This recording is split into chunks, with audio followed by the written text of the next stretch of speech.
So hello everyone, आज की video में हम बात करने वाले हैं बॉयल्स के बारे में। तो ये जनरल सर्जरी का एक बहुत इंपॉर्टेंट चैप्टर है, बॉयल, एब्सेस, कार्बंकल, सेल्यूलाइटिस और एरिसेपिलस। और इनमें सबसे पहला टॉपिक आता है बॉयल। तो boil exam point of view से भी एक बहुत अच्छा इंपॉर्टेंट टॉपिक है और बहुत बार इसमें से क्वेश्चंस आते हैं, तो इसको समझना आपके लिए ज़रूरी है। तो सबसे पहले बॉयल की डेफिनेशन देखते हैं। तो according to text book of surgery, it is an acute staphylococcal infection of a hair follicle with perifolliculitis. इसको हम बॉयल कहते हैं।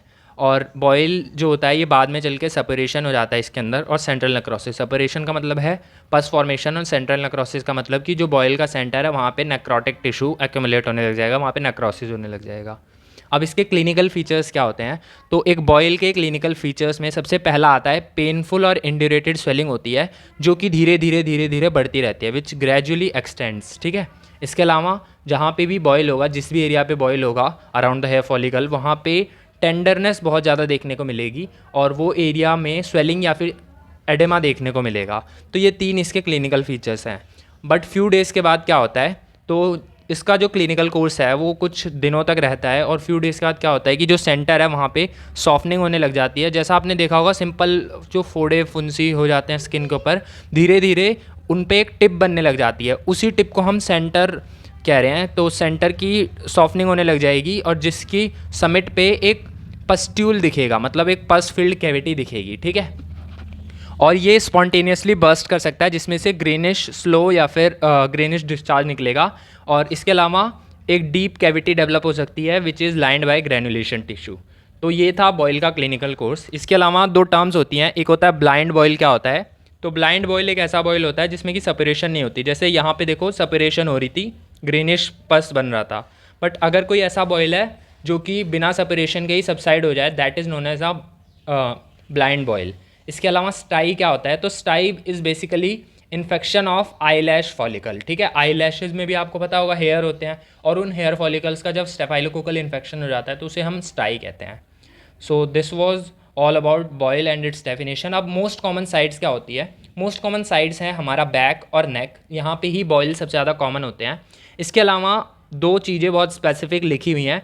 अगर एक्सटर्नल ऑडिटरी मिएटस या फिर एक्सटर्नल ऑडिटरी कैनाल के अंदर फरंकल हो जाता है या बॉयल हो जाता है, फरंकल और बॉयल दो ऐसी टर्म्स हैं जिनको इंटरचेंजेबली यूज़ किया जाता है according to text book of surgery by doctor S Das. तो मैंने भी यहाँ पे इंटरचेंजेबली यूज़ किया है। तो अगर कोई फरंकल हो जाता है एक्सटर्नल ऑडिटरी कैनाल में, तो वो बहुत ज़्यादा पेनफुल होता है, क्योंकि यहाँ की जो स्किन होती है वो ऑलमोस्ट अटैच्ड होती है अंडरलाइंग कार्टिलेज से। ठीक है।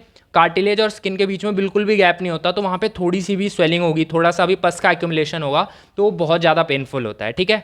इसके अलावा पेरिएनल बॉयल होता है। अगर एनस के पास जो हेयर फॉलिकल्स हैं उनमें स्टेफाइलोकोकल इन्फेक्शन या बॉयल हो जाएगा, तो जब वो रप्चर कर जाते हैं तो उसकी वजह से एनल फिस्टुला, पेरिएनल साइनस या फिर एनल फिस्टुला बन सकता है। ठीक है।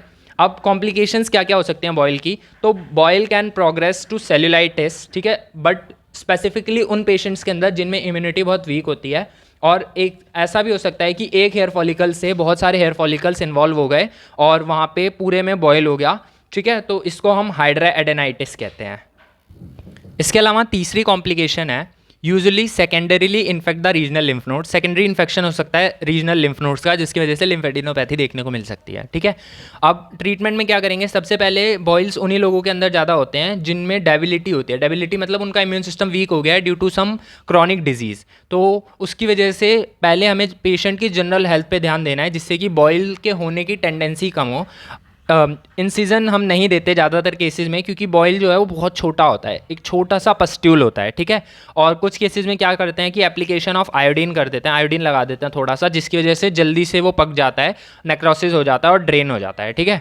इसके अलावा एंटीबायोटिक्स ज़्यादातर केसेस में रिक्वायर नहीं होती, बट अगर कोई ऐसा पर्सन है जिसके अंदर बार बार बॉयल्स अपीयर हो रहे हैं या फिर मल्टीपल बॉयल्स एक साथ आ रहे हैं, तो उसमें एंटीबायोटिक्स भी कई बार यूज़ होती हैं।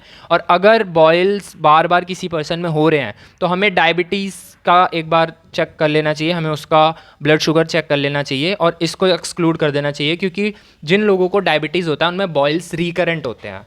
तो नेक्स्ट वीडियो के अंदर हम एब्सेस पढ़ने वाले हैं। तब तक के लिए इतना ही, मिलते हैं नेक्स्ट वीडियो के अंदर। मैं छोटे छोटे वीडियोस बनाऊंगा जिससे आप लोग बिल्कुल ध्यान से एक एक टॉपिक को समझ सकें।